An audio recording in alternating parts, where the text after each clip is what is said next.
My next film that we're going to talk about is a movie that you actually recommended for this series. It is from the early 2000s. It fits so well into the early 2000 horror genre. I mean, that's a genre of itself, the early 2000s horror. It's a subsidiary, if you will. Final Destination. Woo-wee! Christ. Man, I love Final Destination, man. So this was directed by James Wong, who also directed Dragon Ball Evolution, another movie that I love. Shame on him. Shame on him. Shame on him. I also wanted to mention that Ari Aster deserved jail time for Hereditary because it's so twisted. But also James Wong deserves jail time for Dragon Ball Evolution. For Dragon Ball Evolution, yeah. But more so than M. Night with the Last Airbender. But he gets a possibility. He gets a possibility for parole for Final Destination because it is one of my favorite horror movies ever. Well, tell the people about Final Destination, what it's about, and why you love it. Oh man, if you haven't seen Final Destination, maybe it's better that way. Maybe it's better that way because once you watch Final Destination, you're not going to think about life the same way. That's how impactful this horror movie is. Final Destination is basically the first one. It's basically about this young man who has a premonition that the plane that he's on is going to explode and they're all going to die. So once he gets off that plane and he saves his friends and the people who get off, the people who actually make it out alive are hunted down by death itself. And because the plane does explode. Yeah, because the plane does explode. So they cheat death, right? So the whole premise of the movie is if you cheat death, you know, the bill comes due. Death is going to come down and pick you off one by Death don't one. like to be cheated. Exactly. And so they die in these awful, horrific, and funny, oftentimes realistic ways that can be humorous. But I'm telling you, when I watched Final Destination, it actually is the sole reason why I am absolutely terrified of planes. I mean, how could you not be? I mean, it's hard to get me on a plane. It's hard to get me on a plane. And I feel so bad for the love of my life because every time she's like, you know, do you want to go to Cabo or do you want to go, you know, to I think we should take a break. Somewhere where we need to get on a plane. I'm always so hesitant because of Final Destination movie. Because of Final Destination. It's a movie that really messed me up, man. Like I cannot get on a plane for the life of me. And when I do, every second I'm literally thinking in my head, I pray to God I make it on the floor. Angel questions his relationship whenever she brings up a vacation. Every time I get off a plane, I literally want to kiss the floor. I'm telling you, because I sweat. I feel uncomfortable. I feel like Jake Gyllenhaal in The Day After Tomorrow when he's holding onto the girl's hand. Like I'm so uneasy, and it's because of this damn movie. But it's a testament to how efficient I think this movie is. I really do think the way that they handle the horror in this movie is real, man. You know, death is real. It's inescapable. It's something real dumb. Yeah, no, man, no. It's something that we are constantly trying to escape. It's inevitable, but I know we all want to go out on a way where it's peaceful and not in a way where, you know, we're slipping in our bathtub and we're, you know, choking to death on a really sharp wire. You know, it really has changed my perspective on life. Every time I do something, I always think to myself, well, you know, the way that I'm going to handle this knife is going to be very careful because I don't want to land on it, you know, by accident. You know what I mean? Don't even. Why? We know you have the knife. You know, you're literally challenging it. Final Destination has really, Brian. Actually, I'm sorry, Angel. Perspective. Pick up the knife again. How to deal with regular things in life. Fine. I keep on calling you Brian. Angel, pick up the knife again. We're gonna have a great podcast. Just wave it around like you were before. Yeah, man. No, but I love Final Destination. It's the whole franchise I actually love. I love every single Final Destination movie. Every time I go to my grandma's, I watch one of them, always. Last time I visited her, this is how I knew I was an adult. The last time I visited her, she runs an Airbnb business now, so she gives like discounts to college students that go to San Jose, which is amazing. I love my grandma so much. She's such a blessing. So I wasn't able to be in my room. I wasn't able to be in my room where I watch horror movies. She was like, you can be out in the trailer park vehicle that they have. So I was there and I was like, okay, but can you bring the TV out and also my Final Destination VHS tapes? So she brought them out to me and I put on, I think it was Final Destination 4, the race car one, last time I watched. So every time I go over there and visit her, I watch one, always. It's just a ritual that I have because like I said before, I grew up watching only those movies because that's all she had on VHS. So I love every single one of them. But when I tell you they affected me, they really did. I mean, I don't think anybody can watch Final Destination 2 and be able to go on the freeway and drive behind a semi-truck that's carrying logs. You know what I mean? Every time I see a semi-truck with logs, I'm steering in the other lane. You're you know what I flipping mean? off the Like I'm not gonna risk it. Final Flipping Destination off has the taught driver me like he doesn't have a job to do. yeah, Final Destination has taught me how to survive in life. You piece That's of why I crap. love these movies so much. Screw you. Yeah. It also helped me discover the Tom Cruise impersonator. I think he's in the last Final Destination movie, the one where I think it's the Golden State Bridge collapses. Yeah. I mean, these movies are gold, man. Every single one of them are gold. I look at because I've only seen the first one for this, and the first one, You've honestly, only seen the first one. I've seen parts of the fifth one. I've only seen the first one and Julius. the fifth one. Dude, you haven't even seen the best one, Julius. You got to see Final Destination 2. And I promise you, my friend, I promise you, you will love Final Destination 3. I promise you. It has Mary Elizabeth Winstead, Shit. and she is genius in it. Oh My friend, I promise you will love it. You got to continue. Yeah, I probably will now that you said that. But She is so good. I'll She probably is press pause godly. for a couple times in the No, man, movie. she is godly in Final Destination 3 with the roller coasters. It's mind blowing. Well, I look at this movie, this first one specifically, more as a comedy. And I'll tell you why. It's because of the inclusion of Sean William Scott as Billy. it's mainly because he's dressed like the way he's dressed. Yeah, man. He's not phased by any of it. He's just like, oh man, what's going on, man? Yeah. Like there's this until it happens. until it happens. Especially that scene where they're near made the it. train. I made it. I forget the guy's name. The jerk's Mark or something. Let's call him Mark. Mark's on the floor. He The got one with the his, black hair, right? Yeah, the one who was like really like, let's do it. He was just saved, and Billy is up on just standing like an idiot. He's just like, hey, Mark, you're such an asshole, man. And then he's just like, shut up, Billy. And I was laughing. I couldn't help but laugh. And then he gets it. It's like, no, I gotta get out of here. Dude, that part got me. I couldn't really take it. I mean, I think some of the ideas are really interesting and worrying, obviously, especially with the way that the main character is handling it. But one of the things that I found was really interesting was that he was trying to outwit death, which I thought was a really clever part of it. And don't get me wrong. And that's why you cast somebody like Sean William Scott, Stifler. That's why you cast somebody like that in something like this. And I love that though too, because I mean I think it's authentic to how some people would react to it. I mean, you tell somebody, hey, death is coming after us, you're gonna get those people that are like, what? Shut it up, man. Like, come on. And then they're gonna, unfortunately pass away the way that Billy did.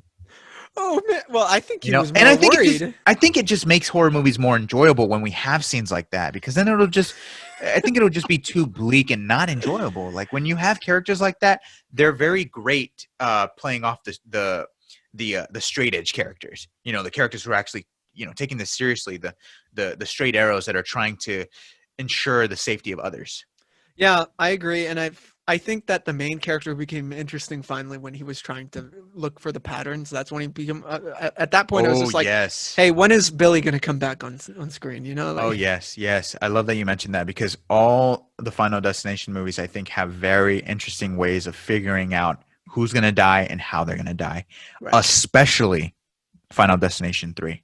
The way they do it in that film, I think, is so unique and so clever that it just makes every experience really engaging. And also, I mean, I think we have to, when we're talking about the best death scenes in cinema, the Final Destination franchise, they're always in the conversation, I think. not only are they like really well done, but they also stick with you for a very long time too. I mean, they're about it, right? They're about You know? those scenes. They're about getting to those points because they're the most entertaining parts of the film, you Yeah. know? And they should be included more into the conversation, especially, I think the first film, because that's all I've seen, it really did out clever, if you will, outwit the Saw franchise, which is all about traps. And, you know, Yes. and Saw wasn't consistent with the way that it felt like they were just getting more campy. And I feel like the Absolutely. first film is very campy in the way that it handles it, but that's, you know, that's what it is. So I feel like these movies are much more effective and like, oh, there's more of a thrill to it because you see that there's like, this happens, then this happens because of that, this happens because of that, and then it leads to this person getting it, Yeah. Yeah. like the I teacher love. character. Yeah, I love the character, and I also love Tony Todd's role Yeah. in this film. The character who, you know, is very he's very familiar with the idea of death as this sinister force, right? Something that doesn't like to be cheated. Tony Todd, as we all know, is Candyman, which is another. Is he playing Candyman in these films, or is he just someone else? Because I don't, Uh, I he only showed up in that one scene as like some guy.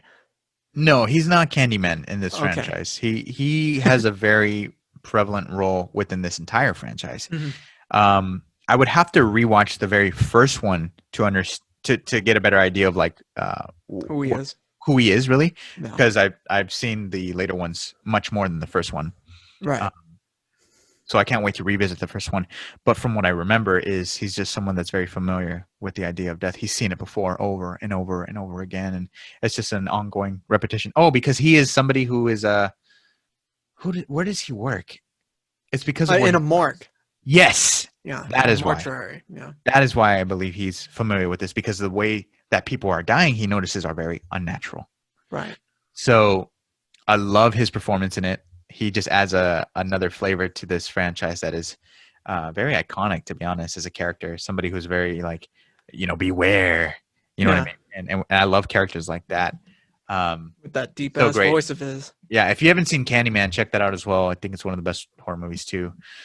Scared the crap out of me as a kid, just like this one. But yeah, I love it, man. I love Final Destination. I can't wait to show my brother hasn't seen them. He says that like my brother is very like he thinks if it will affect him in life, he just doesn't want to watch it. But I'm telling him, no, man, those are the best horror movies. Ones that really, I mean, you love Jaws, right, Rob? And he loves Jaws.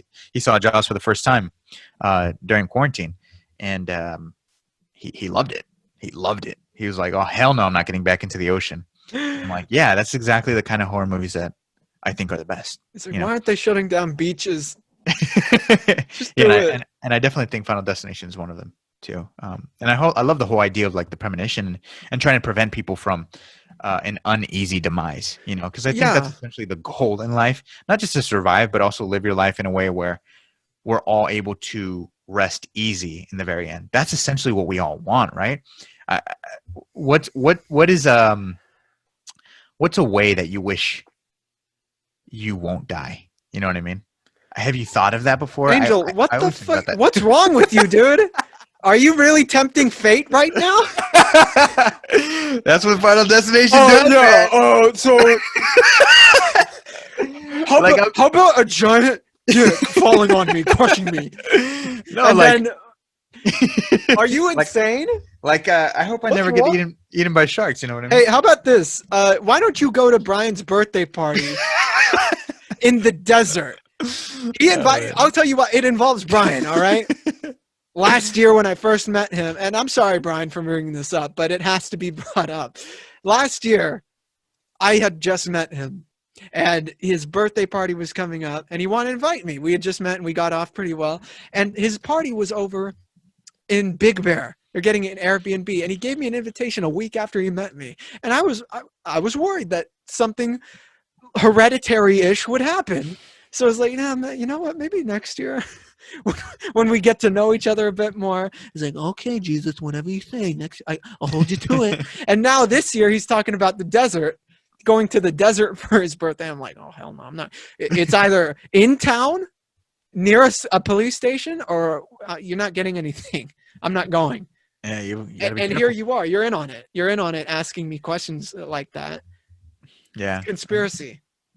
I just I just love thinking about death and horror, and it's spooky thick season, baby. Brian, I keep on calling you Brian. This Julius, is subliminal. call me Brian again. Call me Brian again. I'll get you. Don't. And it looks like a bloody accident too. Don't. His tail. Yeah, dude, don't ask me questions like that. I'll ask the questions around here. So here's a movie question. So Hitchcock preferred, when it came to horror, who was the master of suspense, he preferred his horror to be ambiguous and leaving a lot of the imagery in the audience's head. You know, Yeah. he didn't rely on gore or special effects, really. He let the imagery and the lack of imagery speak for itself. Now, this is a franchise that's honestly the opposite of that belief. You know, it's literally about showing you everything in graphic detail, how you Yeah. get there, what happens, and how you can't control it. So is horror headed back to the Hitchcock method of holding back, or pushing more of, you know, I was about to say climax, but that's not it. The posterization of it. You know what I mean? Mm-hmm. Yeah. So like going from techniques of like instead of like having an explosion, Right. which is how Hitchcock described his suspense. He says, "How do you make a scene suspenseful?" Well, this is how I would do it. Instead of having just an explosion occur in a scene, what I'm going to do is I'm going to show the audience that there's a bomb under a table with two guests sitting at the table. Now I'm going to show you the time ticking, 30 seconds. For that 30 seconds, you're going to feel more anxiety within that time, more so than you will when the explosion actually occurs. That's how Hitchcock would approach suspense. And I believe the best kinds of horror films are able to do that as well. For the Final Destination movie, yes, they started off that way where they would just show death scenes and stuff like that, but they actually got more sophisticated with their death scenes as the franchise went on. A primary example would be, I believe, in Final Destination 4 or 5. I'm talking about the gymnast scene. In this scene, we see a girl who is a very incredible gymnast. But what the camera shows us is that there is a thumbtack or a nail at the very edge of the thing she's standing on. Oof. So the entire scene, as the audience viewer, you're thinking to yourself, please God, do not step on that nail. The worst thing could possibly happen. 2 minutes happens and we're seeing this gymnast, she has no idea that the nail is there. And by the end of the scene, she finally steps on it and we get the result, which is absolutely horrific. Beautifully executed death scene and very reminiscent of the techniques that Hitchcock used in his films. So I actually do see the horror genre returning to those kinds of methods, not just relying on jump scares. Right. When I think of recent modern horror, I think of A Quiet Place, Hereditary, The Babadook, Get Out, all those films. It Follows, which is actually my favorite horror film of the decade. All those sorry films. You weren't on that one with me and Brian. No, it's okay, man. I can't wait to watch it when you release it, and it's when it counts. You know what I mean? We tried to do our best. No, it's all good. See, the thing is, it follows. But all those movies utilize techniques where they're just not relying on jump scares, or like Midsummer. They aren't afraid to show you what's in frame and cause panic within you. I think the primary example, actually, out of all those films I listed, would be in Hereditary, when you see Toni Collette hanging in the corner of the wall behind her son in her room, and you just see her there not moving, and you're just thinking the whole time, what the hell is she gonna do? That is peak horror. And there's also another shot that I think is as subtle and disturbing at the same time, which is when there's a shot of the kid, the boy. He's in his house and it's all dark and everything. He's coming up to like a window or something. Yep. And behind him, you see his mother crawl, but there's no sound to it. Oh my God! Yeah. Really intuitive, and I feel like subtlety is coming in as the more of the dominant trait within modern horror, because it's the more effective one. I mean, how many horror movies have there been where they stick to the same tropes that just they're not as scary anymore? I enjoyed Child's Play, like the last one. I enjoyed watching it, but it relied a lot on those tropes, and I just want subtlety to reign supreme when it comes to horror films, and I'm glad to hear that Final Destination did that, as it kept going, Yeah, I definitely think so. I mean, it happens. It really happens in the openings of most of them too. When you see the premonition happen and then the character is actually in reality and they're about to experience what we just saw. That's also another way of showing us, okay, the time is ticking. We are going against the clock. We need to survive. We need to get out of this.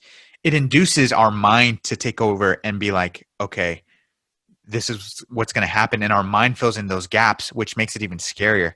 In real life, when I'm at home and it's at night, nobody's home, and I hear these noises and stuff like that, my mind thinks of the worst possible thing.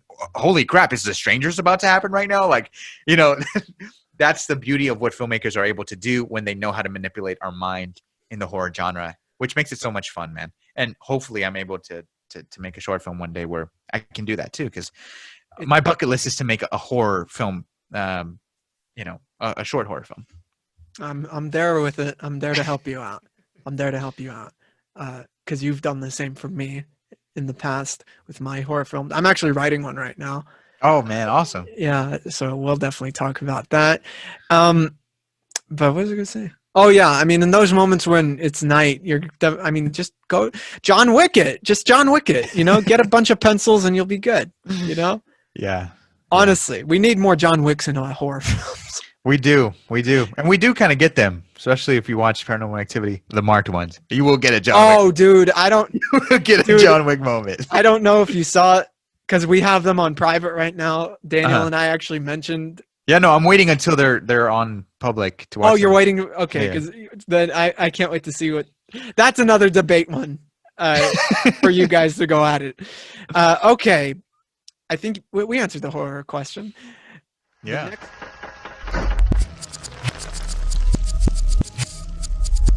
The GOAT Podcast is proof you don't have to look any further for movie news, reviews, trailer reactions, or special discussions. Subscribe, get notified about what's going on, and I promise you'll be entertained by our daily content on YouTube. If you want more, we're on Twitter at GOAT Film Podcast, Instagram The GOAT Podcast, and the GOAT Movie Group on Facebook. Get connected with us, see what's happening, and make sure to love it while you're doing so.